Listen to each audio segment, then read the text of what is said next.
welcome to Royale Without Cheese, our bi-weekly podcast in which we discuss both the classic and the unknown of Hollywood and foreign cinema from the then and now.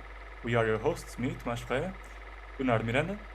Hey there, always a blessing to see your face in this fine morning. Always a blessing, isn't it? Preach. I find it too. Preach it, man. Preach it.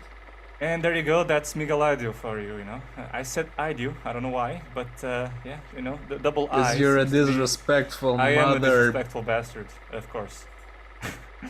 Well, we are three filmmakers in informal dialogue with a film review each episode. As part of our insane tertulia, reviews in both English and Portuguese will be available for different listeners. Today's episode will be in English and we'll be having a go at Lynne Ramsay's Morvern Callar. Yeah, that was my bad attempt at Scottish. I'm sorry, any Scottish viewer out there. Portuguese speakers can head to the Portuguese labeled content section. Now sit back and hope you enjoy. Enjoy the tertulia.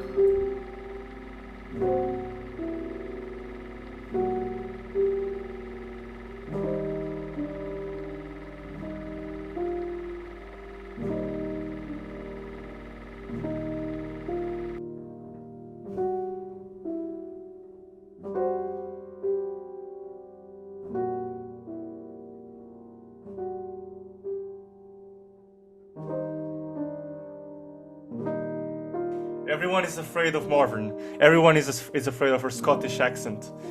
Come on, Morvern, tell us, what did you thought about it? This is Irish. Perhaps, I don't know, just killing Same off thing. Same thing, of course. Sorry, Scottish listeners. Sorry. Sorry, I'm trying to channel in Sean Connery. So, this is a remedy. Please continue, Miguel. Try to insert your opinion. No, I was trying to come up with a way to sum up the film, or what I thought about the film. I guess probably I like the direction more than the writing, and this includes the performances as well, which I thought were very strong.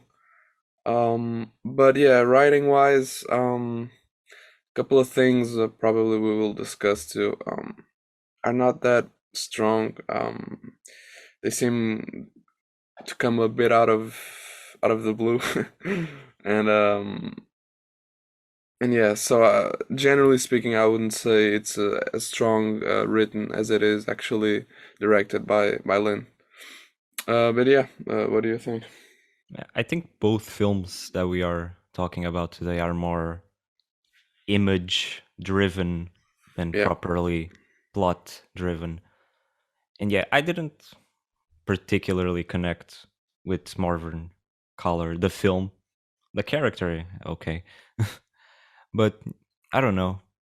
I think it's due a rewatch eventually. Because I think it's one of those, I can feel I'm missing out on something that other people are seeing that I'm not. And yeah, I don't know.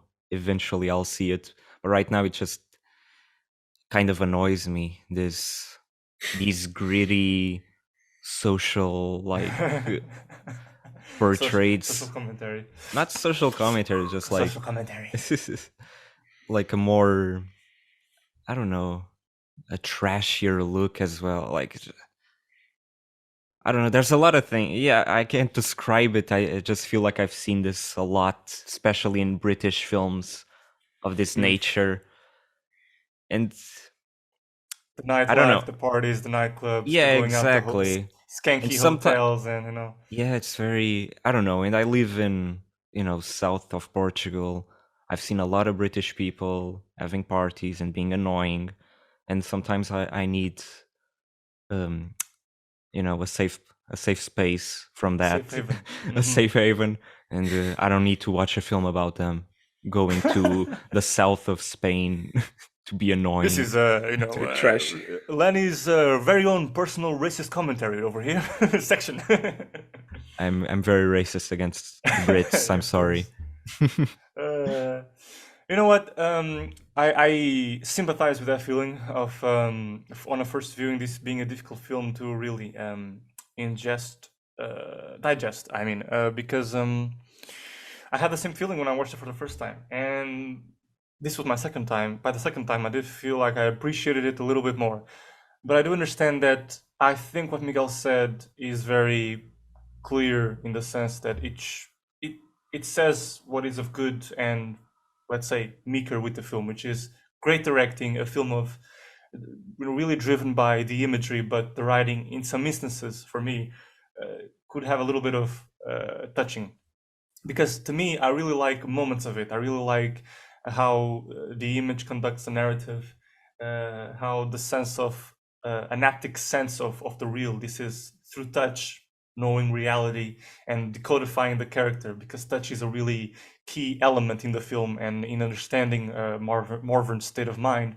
How that, in the sense of her own experience, decodifies whatever Morvern wants, whatever she is about. And so it's from the image that the story really takes place. And in that respect, I really like the first part of the film. The second half, I think it gets loosey a lot. Like it goes to a place that, okay, I think we are losing the track really far off. But the film, nevertheless, overall, it's always in this place of ambiguity.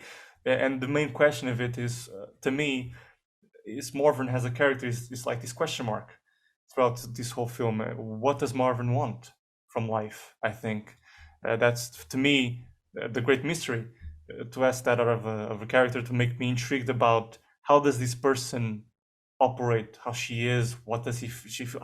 She's very strange. This could be as much a story of a woman who was potentially abused and used and abused in her romantic life in the past, and death of her boyfriend becomes this kind of catatonic phenomenon to which throughout the whole film she's reacting very slowly, kind of in this numbness state, which is an interesting to me is an interesting concept for a film, to see the aftermath of a death as this place of being reborn for a person to actually enjoy life. That's how I interpret the film, because the relationship was a place of prison, and the afterwards is a place of the Morvern, of conquest, of liberating herself. The film more than once states that it wants to show how it wants to explore male dominance and male abuse over the feminine sex, and how the character wants to liberate from that. But in the case of the film, what is so interesting about it, because it wants to keep the past, the relationship, her and her boyfriend, this is kind of in this ambiguity place, this mystery, unknown, and we never know quite her reasons to be the way she is, very cold and kind of selfish. Like I was saying just before, this could easily be a film about an abused woman with her own reasons to do what she does, which is fleeing with the boyfriend's novel and become the famous author, stealing his talent, and kind of being a fair story, but at the same time can be the story of a sociopath. I mean, she is horrible. She's not a good person, to be fair.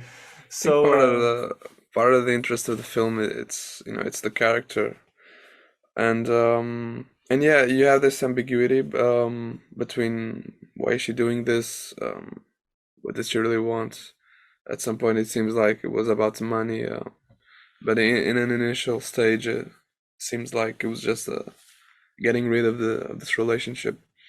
But I mean, at the same time, I think within this ambiguity, I mean, I think Lynne Ramsay gets lost a little bit in exactly what she wants from Morvern, because as I had said, I mean, some things seem to come out of nowhere in justifying this duality of Morvern. For example, when she starts to chop up the body in the bathtub, which is kind of like the first indication that she's severely troubled mentally. Yeah, but she's not right in the head, I think. And then you see some glimpses of stuff like that, but not as strong as that. Probably the only thing that resembles it is when she's at night and she's sort of pushing her dress up, and you have the sailor in the boat flashing the light. It's kind of a weird image that's kind of almost like a sociopathic I don't know, imagery, I suppose. Yeah. That is one of the images that I always remembered about this film. It's such a weird thing to happen. Yeah. So kind of randomly and surprisingly. And I'm like, it always raises the question to me, what is she about? It's kind of, it can be both the weakness and the strength of the film. That question, I think, to me. Yeah, I Yeah. mean, when it gets a little, at the point where you don't know that you don't think you had justification to get to where you are, I think it's when it's a little. It's when it's worse. Yeah, I But mean, when it's explored yeah, interestingly in terms of exactly. who she is, I think it's. I think it has moments of that exploration being, finally tuned and finally done. And for example, in the latter half of the film, when you get to the hotel, particularly the scene where she kind of bumps into another bedroom, starts partying with this guy with the drugs, all naked. I'm like, what is this? Like, it comes to a point there, the expression is just all over the place. I don't know if you, it's just. It's almost like her and the camera are saying, "Is this it? I think it is. So let's do this." It's who is at the at the helm here, and yeah. But to me, what is the strength of it, on the other hand, is that because the past is so obscure, it's how the present behaves, how she behaves, that kind of tells how she was treated. I think that because she treats the body with such a coldness and selfishness, like almost like a bookshelf from where she takes things out, and takes hold of. That I think the story is basically saying, or the atmosphere is basically saying, that she instrumentalizes the body, his boyfriend, as much as he instrumentalized her once he was leaving. But you're never shown that. It's implied. She's such a cool person. I mean, granted, she must be a sociopath, or worse than a sociopath, to kill him. But she must be Haskell because he was like that. And the film kind of leaves breadcrumbs of it. I mean, she's kind of fed up with the little town life. Her girlfriend is kind of a bimbo schmuck who wants to stay in the fun girl kind of stereotype to police boys, seemingly, and she's not having it.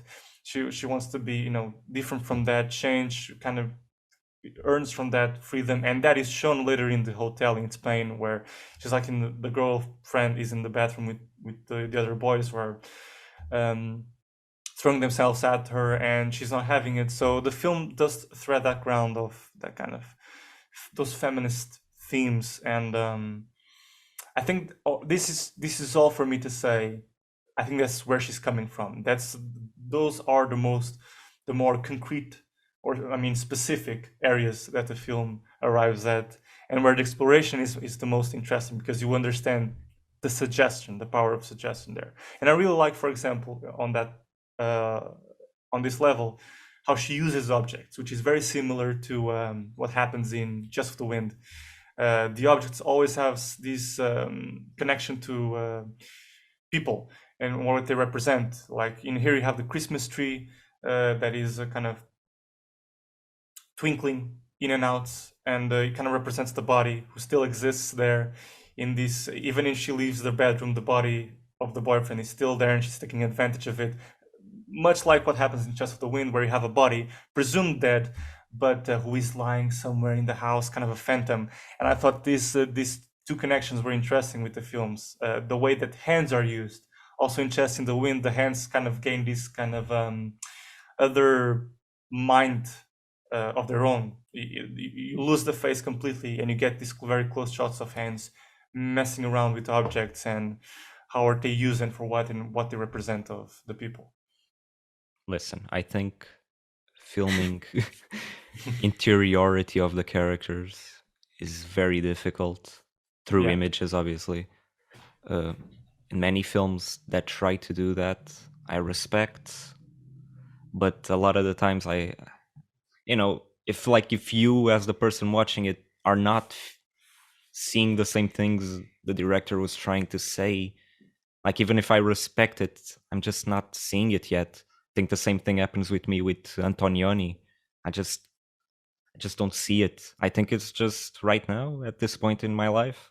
I think in a few years maybe I'll rewatch this film, I'll rewatch Antonioni as well, and I'll find it'll click. But yeah, but I think there's a lot of moments here that work in terms of translating the strangeness of the character, as you were saying, that moment where she lifts up her skirt. But there's also other moments that I think are just kind of commonplace, like seeing a bug in a carrot or putting your hand in the dirt. It's just very typical, like, I'm trying to connect with the world, but I feel disconnected from it. Everything is death and decay. Just very typical I see in what that you mean. sense. But in other I mean, senses, very atypical. Because I'm kind of looking at, I mean, she does this bugs and food and stuff like that. She does this more than once in other films. But I think in this film in particular, this is a film where the character is searching for freedom and some kind of self-fulfillment is the main theme in here. While in other films of her, and because I have seen her other features, I know that's not a theme. The themes are other things. Even if that imagery is the same, she's telling something else. But I guess I have a different opinion because I'm conscious of, I'm looking at the rest of her filmography. Yeah, and no, thinking, that's fair. this is a different thing, so she doesn't kind of repeat herself. Mm-hmm. But in response to that thing of, it's difficult to express interiority, very true, and it can become very ambiguous. But I feel that with Godard, he does very intricate shot movements that excite me, that surprise me. Like I have seen in Vivre sa vie, where the camera kind of goes, 180 and has little stopping points during conversation, which is very unreal and unexpected and different from whatever I've seen before in terms of covering a conversation. But it does excite my brain, asking me, what does he want to, really show of different with this new way of filming the conversation? Even if I don't get it, it's exciting, the prospect of seeing it a second, a third time, and that unveiling itself. I think that's the promise of films such as those. I think the films we like in general, minimalist, anti-plot, all of those, or in between the mainstream and kind of minimalist style, always have this not risk, but they thread in these areas of where interiority, expressing it, is ambiguous. But that's why, at least I speak for myself, but I think you two too, we are attracted to them, even if because they are this enigma that they demand you coming back to it, almost like it's some kind of an hypnosis. Yeah, and it's not really that surprising that there are so many pieces of art that transposed to other mediums don't work as well because of the nature of the original. And we studied this back in college, but I mean, it's true when you have such an interior perspective or extremely monologue based. I mean, you can go, for voiceovers in the films or some other I don't know, device that can sort of transpose what you mean, but I think at the same time it probably will never be the same thing. And because there are just works that are like that, I think. I mean, I don't mean to say that they are unadaptable, but to some degree, I probably. Yeah, you just have, like, the approach has to be completely different. I mean, I guess that's why people say some books are unadaptable. But like, because you're essentially doing something. I guess when people think of adaptation, they think of something very literal a lot of times, and there's an expectation from the audience that there has to be a faithfulness to the text. But it's a completely different medium, so it's really difficult sometimes to do that, and you have to approach it almost like a new thing. Just you have this source material, but you're transforming it. It's almost becoming something new. I don't know. Just for the sake of making it work. I mean. Yeah, exactly. And sometimes that means betraying, I guess, the fans. But depends. I guess these very introspective books maybe don't have that kind of, insane fan base. I don't know. Yeah, that's what I was Virginia going to say. Woolf, diehard fan. Yeah, the stands of Virginia Oh Woolf. my god. What's that book from John Steinbeck? Grapes of Wrath. Grapes of Wrath. Yeah, That's been adapted.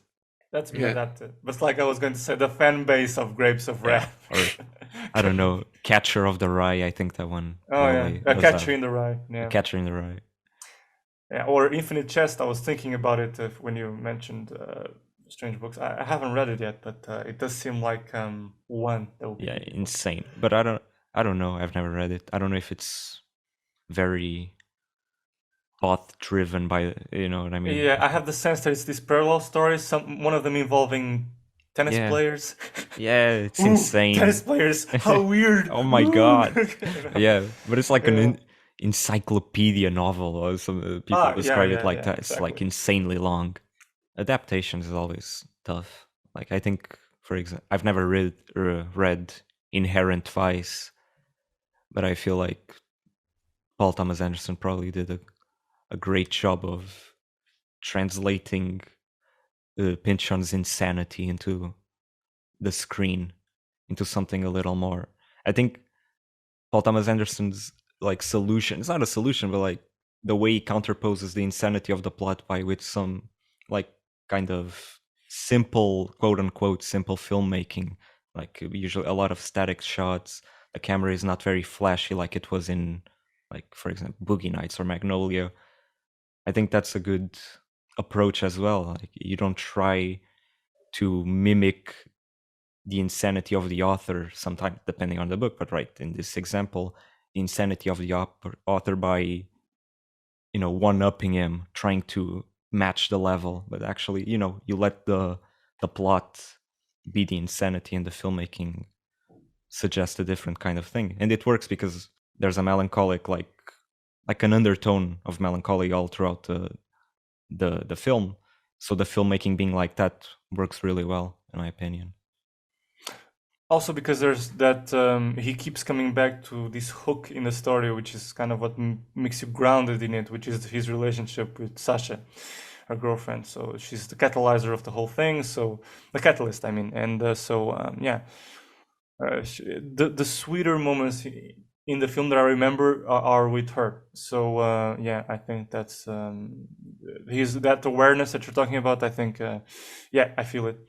And for example, we're talking about you mentioned Miguel mentioned films from film school that were like this within this kind of threading in this field of ambiguity. And then I thought, well, once I started watching Morvern Callar, I thought how sculptoric the film was, and this hinting back at cinema and multicultural kind of mediality.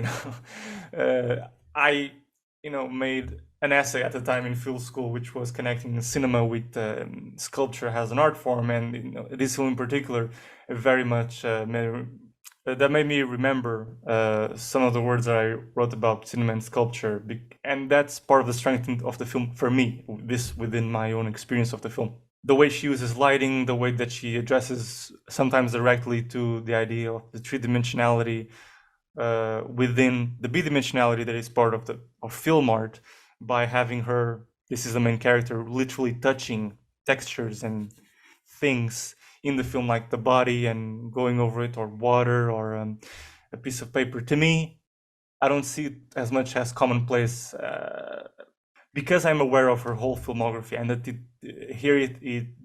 the sense of touch has an added meaning than in other films of hers. I know that whenever, for example, Morvern puts her hands in the water, it's not some nonchalant, frivolous thing that, now I'm gonna, film her doing this because I feel it. I'm out there in the wind. I decide now that this should have some meaning in the film. I think it's all to do. She's very much aware it's all to do with the sense of the character wanting the taste, wanting to kind of flee from the mundaneness of her life. A feeling that I think we all can feel or relate to, going away from that, from the numbness, from the everyday sameness, and wanting to experience something different, experience something new. I mean, she's not a particularly brilliant character neither. She seems to be from a lower background, lower education, kind of. Really, I just feel her very closely knit and rested in that little reality, and she just wants to flee, but she doesn't know how. It's a case of a situation where the character wants to flee, wants to be something more or something different. She doesn't say it, Which but does you raise the feel it. question: how was she in a couple with this amazing writer? What? No, because she's like, as you said, you get a sense that she has low education, works in a supermarket, but then she's in this couple with this guy who is an amazing writer. But funny Kind enough, of wonder yeah. about this relationship. Yeah, but I think that's what makes the character, the possibility of a character such as that. Okay, the boyfriend also low background, but a writer, Dostoevsky, like they nickname him the friends. But for example, Mike Lee did Naked, and David Thewlis is a bum who just walks along, London, and he just spews knowledge and facts about, books and to people who don't want to listen to him, and he's just an asshole. But he's very charismatic. So the idea that this to kind of hint or to kind of reference what Leo was saying, that kind of British, underground cinema has commonplace points. Here in Morvern Callar, we see that kind of character type reappearing. And I find it interesting that the idea that a character so consciously has this can happen, because it can. There are strange people in your life that don't appear often, but when they do, you kind of wonder, wow, he's so like this, and yet he likes that kind of stuff. But I Sometimes very mean, surprising. other than that, at least from memory, other than that scene where she chops her husband, and you get a sense like both the writing and the characters seem a bit out of tune. I mean, some of the problems I'd say writing wise aren't so much the character specifically that is poorly justified, but more like decisions in writing in terms of what she does.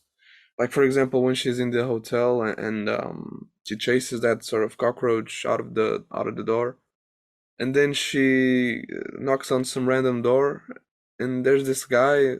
They seem to know each other, and he says he lost his mom, Yeah, I agree. which I agree with well, that one. That scene doesn't make, to me, I don't feel it. yeah.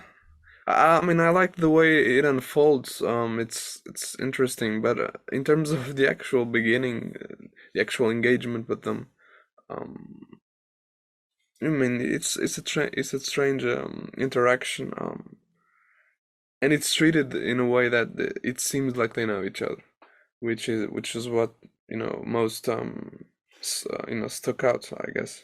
Yeah, I presumed at the time that he was one of the two guys that was in the bathroom with them. But still, I think, like you said, one of the big problem with the scene is the beginning. She just kind of knocks, knocks on the door. Uh, my mom died, and it's all very, very well accepted. Yeah, it's two parts on words. I think they could speak a little bit more, but in speaking so little, they act as if they know each other, which is the strange thing because as far as I remember, you hadn't seen that guy before. Um, yeah, and then they have this weird sex scene, which it's in the hotel in Spain with Morvern, and she knocks on the door at the guy that lost his mom. Um, And yeah, it's a strange scene because it starts so. Yeah, it's what I think Tomas was saying earlier as well. The second half of the Yeah, film is less interesting to me as well. I think the film starts off really great, very mysterious, this body, the way she's touching the body. There's a strangeness to it. It's like similar to Fritz Lang Destiny in the sense that it's a very particular setup that, really engages you. And also like Fritz Lang's Destiny, I do feel like then the delivery or the follow up to the setup, I don't fully love or connect to, at least Hmm. not right now. But regardless, Yeah. a lot of things And work. in the second half, it's that thing, ambiguity is nice, but then you need to balance it. It needs to be a healthy ambiguity. Well, you need to balance it with really specific, at least suggestions of what is going on, to put it very simply and directly. For example, when she gets to speak with the book editors. It seems like she's in it for the money. I don't know. It's a very loose scene. It's that's the best adjective I have sometimes for the scene. It's very loose. She's in it. She's not. She's very frivolous about it. Sometimes it's almost like this relationship with the character. I feel like I know who you are. I feel like I know what you are, but then I don't. It's very And it's difficult at written in times. a kind of convoluted way. I mean, the editors say something like, "We don't just fly out for Spain for some random first writer." Like the way they expose things, and just yeah. I mean, you feel that they say that because, in fact, it's so weird that they're there for an actual real life Hmm. scenario of editors travel going to some place for some writer that sent a manuscript. I mean at first she was surprised that they accepted, but then suddenly it feels so mundane that they're actually there. It's I mean, I think the level of the expectations vary between the along the film, yeah. And then I think what's in the follow up to that scene, to go to the cemetery, they have this beautiful shot of her on one end of a grave picking up a flower, and directly on the opposite side, uh, setting the flower on another grave. I mean, beautiful, concept. Half of it is there in terms of meaning for me. Half of it,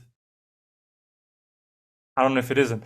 But I mean, what I mean to say is that it's hard. It's like it's some. I think sometimes you know what he wants, the film. Sometimes he doesn't know what he wants. To put it simply, I think it's like there we have this.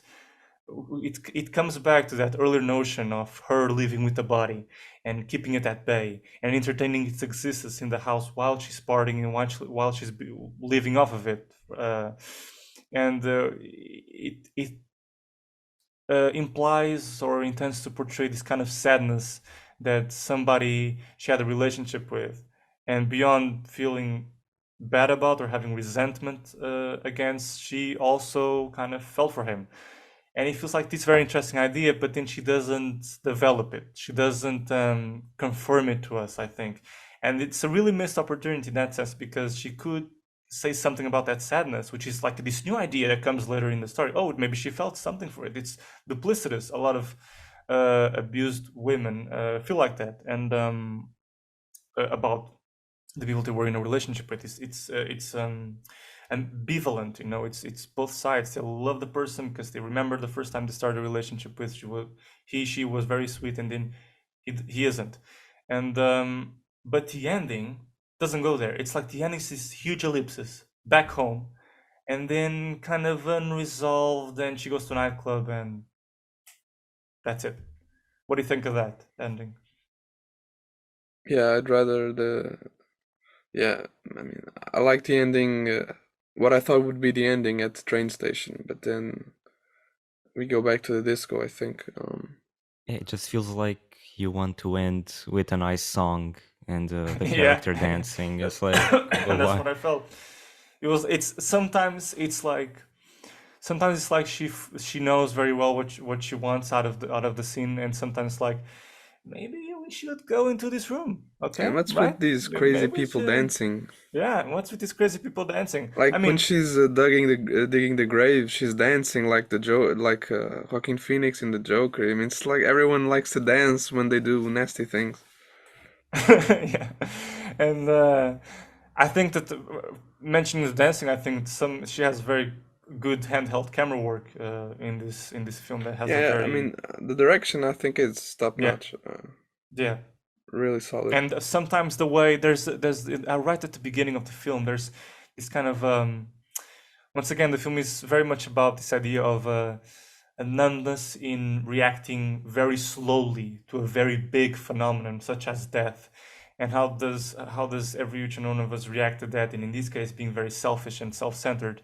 And at the beginning she's lying on the ground, and this is her apartment, and she turns to see her boyfriend's body, and the whole movement, just that, is cut between two shots.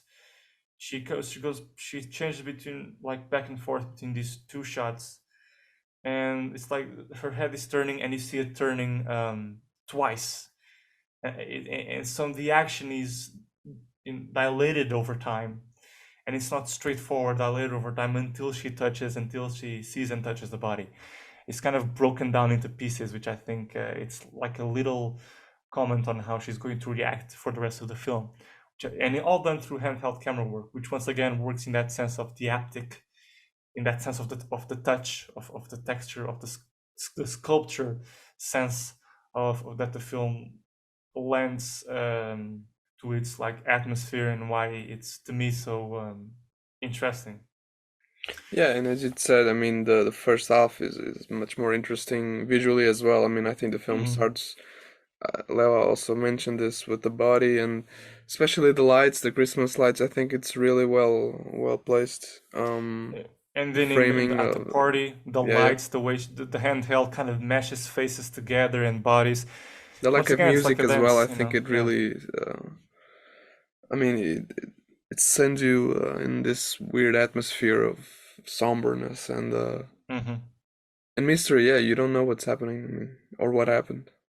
Yeah. But then the relationship with the girlfriend. I think it could be a place for, let's say, a little arc. Something of an evolution. If she's so adamant in changing life, in going away from her little town, why doesn't she break away from her, what seems to be her adolescence or childhood friend, who is this bimbo who never changes? There's a real opportunity there to help, let's say, the audience in terms of the storytelling, but she doesn't do anything with it. She still comes back to her friend by the end of it, and it's not certain if there is any breaking or continuing on with the friendship. It's just, I don't know. Yeah, I mean, I think there was this continuous trying of Morvern to be with her friend, despite knowing that they probably want different things. One wants to leave, the other wants to stay in their town. And so there are many moments where they clash, and you get a sense of how different they might be, and especially because Lana seems to be okay with these interactions with men, with the general environment of also in Spain, but especially in the town, in the bar, playing snooker. And Morvern is always a bit at a distance in these moments. And so yeah, I mean, I think Morvern is dealing with a lot of stuff. There's the money, but also you get a sense that because she immediately changes the title of the manuscript, and she does all of these things that, okay, I probably don't want to have anything to do with this guy that died. So she's dealing with a lot of stuff, and I think part of that is also her dealings with Lana. But I think the film ultimately, when it ends and she goes, even though I don't think it's as well justified as it could be, I think it probably. I don't think she's gonna return. At least my idea is that she made that sort of decision.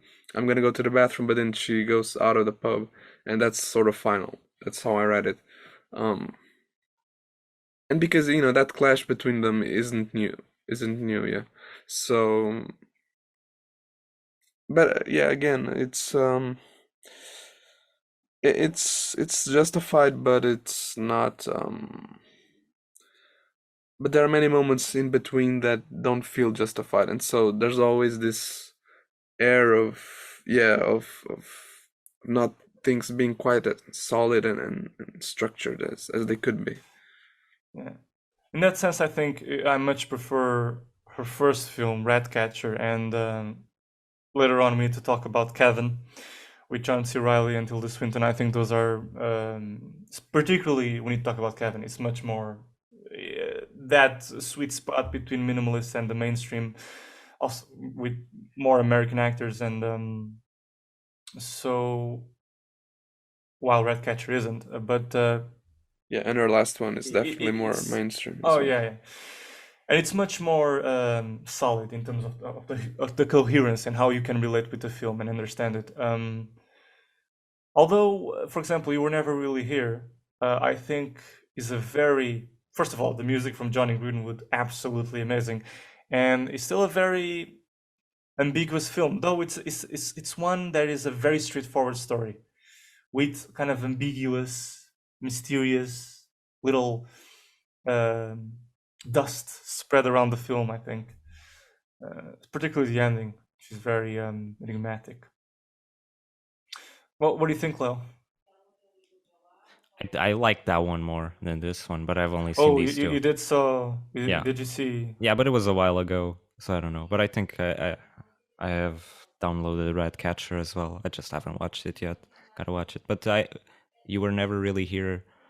I thought it was a really interesting, like a somewhat, from what I remember, a deconstruction of like the thriller, and if I recall, like in the reflection on violence. I think the way she turns away from violence at certain points. I'm thinking the scene with the video cameras, right, where you see each room and the way she cuts that up.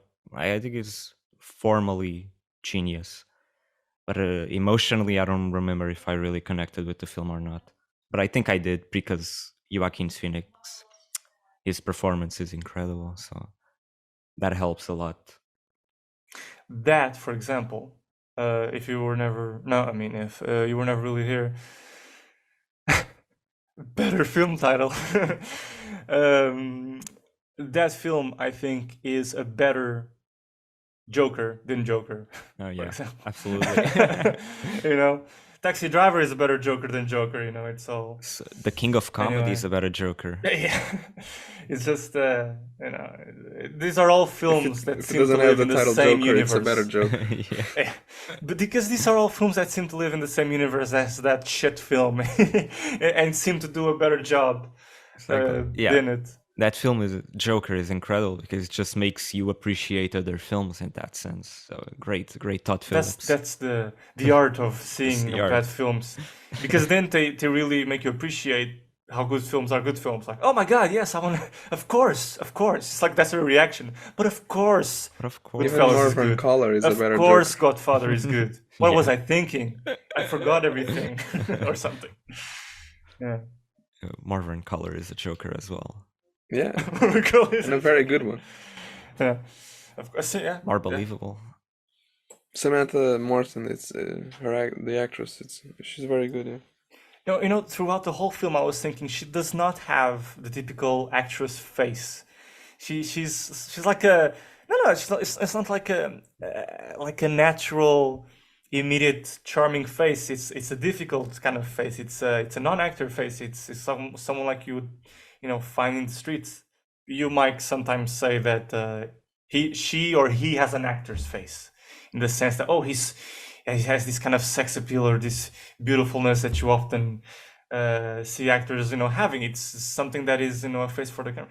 But you know, the thing about non-actors is that they do have a face for the camera, because either being, you know, an actor's actor or non-actor, whatever you want to call it, an industry actor or non-actor, it's always about having a face for the camera, I find, because, you know, the girlfriend in this film, I think I presume it was her first acting role. She was a non-actor, and she completely has a face for the camera. In my, you know, she's very interesting. It's about faces who can hold the camera in front of you, and the camera can be attracted by and wonder. You know, they can create wonder in your eyes. I think that's very much key. Yeah, it reminds me of that guy. They like the taxi driver. They used to go to that village in Spain. Oh yeah, you guys remember? Like a really prominent face. And then looks back and does this smile with full teeth. Any final thoughts? What about that scene in Spain with the bulls? The procession, with the bulls. or not a procession. I like the shot of Lana sort of trying to get grips with the, how do you say? Let's just say the wall behind her. She was kind of lifted up, and there were people up in beneath her and above her. It was an interesting shot. It was very sort of documentary-ish kind of shot. And generally that scene has that feel, which is nice, that you're really there, witnessing this sort of festival thing. But yeah, I thought it was an interesting scene. I don't know. I didn't. I don't know what to say about that scene really. That's the scene where I kind of go, my brain goes blank. I don't know what to say about it. Like the film goes into this detour, bulls and all, and Yeah, it also, I don't know. Yeah, just another one of those moments I could do without. I yeah. guess it has a purpose, but it feels like a very I labored guess it one. has a purpose within that, still within that idea of experimenting new things and finding something new about a different place. But yet, even if you see this theme, yet there seems like there's some kind of direction absent. Yeah, it like just the don't feel overall. like it communicates anything. Like, for example, the procession at the end of Journey to Italy, the Rossellini film. Like that is essential to the film, into Yeah. the communication of the themes and the change in the characters. Here it just feels like, oh yeah, we're in Spain. Let's have like a thing like Let's this. make it Spanish. Let's make it Spanish. Let's have a bull or whatever. It'll be cool. Put No, the but I think, characters in this come on. context. I don't know. It's just, yeah, I mean, it makes sense, I guess, but it just doesn't communicate all that much to me. This feels like watching two British people be annoying. Here we go again. Two British people be annoying in a different culture. Yeah. Surprisingly enough, what I found very funny was that the resort they're at, is exclusively populated Yeah, by British exactly. people, and the people working at the hotel are British. So it's something to do with the production of the film in my head. Like, so you didn't have access to Spanish people to do this scene. No. That's with just how it is. working there. They just I put mean, British literally, people in the there's- same place. Yeah, the receptionist is British, and I'm like, Yeah. no, you're not. It would be funny if he talked like a very Scottish guy, but speaking Spanish, trying Oh, to yeah, pretend yeah. like he's Spanish. That would be cool. Yeah. Hola. Hola, yes, I don't know. What to Hola. say. I Oi, don't know how to Morvern. make- Yeah. Gracias, Morvern. Here's your room. Aquí está your cuarto. Yeah, your cuarto. Yeah. Have a nice evening. Yeah, muy bien. A nice evening.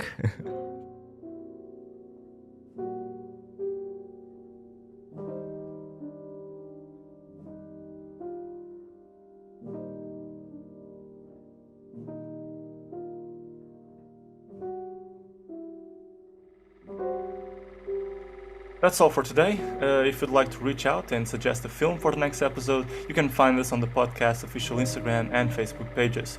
Don't forget to subscribe, share this episode, or simply give us a like. That's how our podcast can grow ever more groovy.